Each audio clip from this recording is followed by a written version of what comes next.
stock market crash is still coming. And this was after the 2008 crash. And the reason I could predict that the 2008 crash was just a prelude for the bigger crash coming, which we are in today in 2022. Well, I think why is there inflation is they're trying to prevent the collapse. And Jim Rickards, he's one of the smartest guys I know. He says, prepare, we're going to collapse. And as you know, people don't understand, most 98% don't understand this. The dollar is a reserve currency of the world, which came about in 1944 with the Bretton Woods Agreement. We can just keep printing money. But the rest of the world's collapsing right now. And everybody depends upon the US printing. But that's why I watch China. And when Evergrande came down in 2021, the biggest real estate collapse in history, bigger than 2008. And all of a sudden, they lock people down with COVID. I've seen this story before because it happened in 2019. They're desperate, Brian. They're desperate. They're looking for anything that can stop this thing. But every time they said to me, don't fight the Fed, I'm saying, don't trust the Fed was my stay. Why would I trust those SOBs? They're a central bank system. The Rothschilds and all those guys control them. The richest families in the world control the central banks. And you said you pull the curtain aside.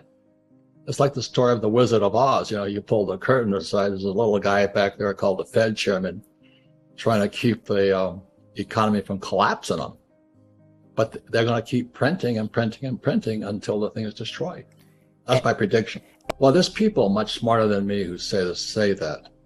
I've been saying that for years, but I was the whack job or the Chicken Little on the outside, some whack job I don't have a degree in finance. I have what my degree is in? What? Oil. So I went to U.S. Merchant Marine Academy in Kings Point, New York. And this is in 65 to 69. And I studied oil. So when Biden, as soon as that communist, I go to military school. Most of I think 100% of my teachers were men, not women. And there's a very big difference on the way men teach men and women teach men. And so one of the things going on today, this is off the subject, but socioeconomically, more men are raised by single moms today. And the reason for that is back when in history, if you are a mom with a kid and you had a husband that wasn't making it, it was better for you to divorce him so the government would take care of you. So what happened back in the 50s and 60s was that the government became the parent because it supported the mothers who take care of the kids. So we have a whole generation of fat boys coming up.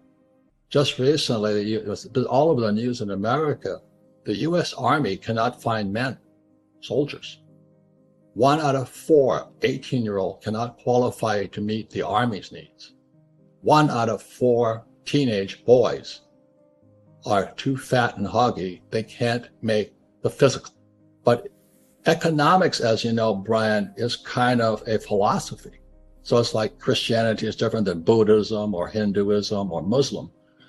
So economics is kind of a economic religion, to keep it simple. Yeah. So when you read Marx, most academics, like my poor dad, who was a PhD from Stanford University, was a Marxist, but they don't know it. They're not bad people.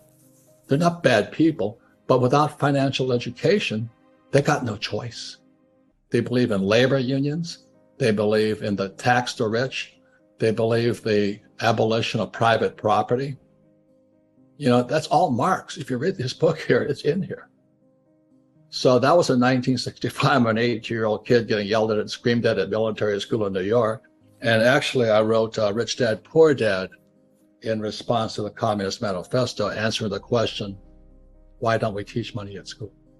It's not a mistake, Brian. It's not a mistake. Because what Marx predicted has come to us, 1848. Okay?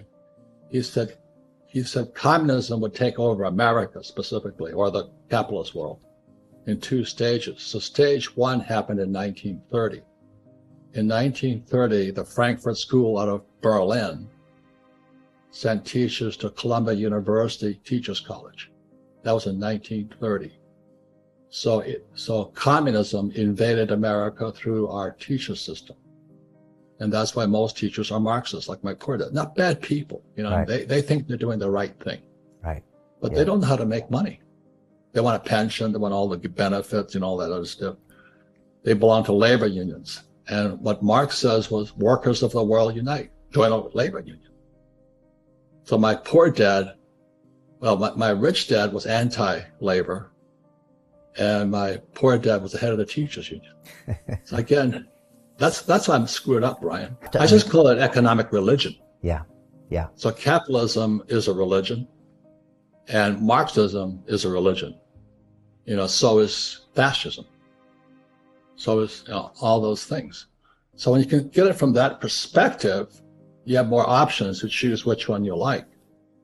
But the biggest problem today, again, is we have no financial education in our schools. But this is what's worse. I'm in New York City, 65 to 69, when studying oil. I drove tankers with Standard Oil. I invest in oil wells today. I don't investigate in oil stocks. I want the real stuff. The Fed cannot print oil, Brian. You know that. Not yet. So what happened, my digressing. So when Biden took the Keystone Pipeline XL, whatever it is, off the list, oil went from $30 a barrel to $130 a barrel in a few days. So in other words, inflation went through the roof. It wiped out the middle class and the poor. But a guy like me who invests in oil wells, not oil stocks, I made so much money, because when the price of oil went up to 130 today, I think it's 105. I'm creaming it right now. Unfortunately, it's killing the poor and middle class, because they can't put gas in the car, they can't buy groceries, and then they can't afford to shop. So I see all the clothes on sale everywhere and all this. And that's what's predicted in here. That's how I see the world from very economic point of view, but real economics.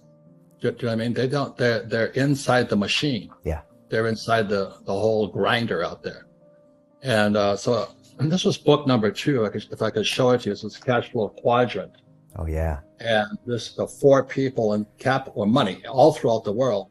You have employees, small business, self-employed. You have big business, 500 employees or more. And you have I. It stands for insider. It doesn't stand for investor. So I always invest from the inside. And people say, well, isn't insider trading illegal? Yeah, for these guys. It's legal for these guys. The other thing is taxes, the only people that pay taxes are employees. They pay 40%. This is global.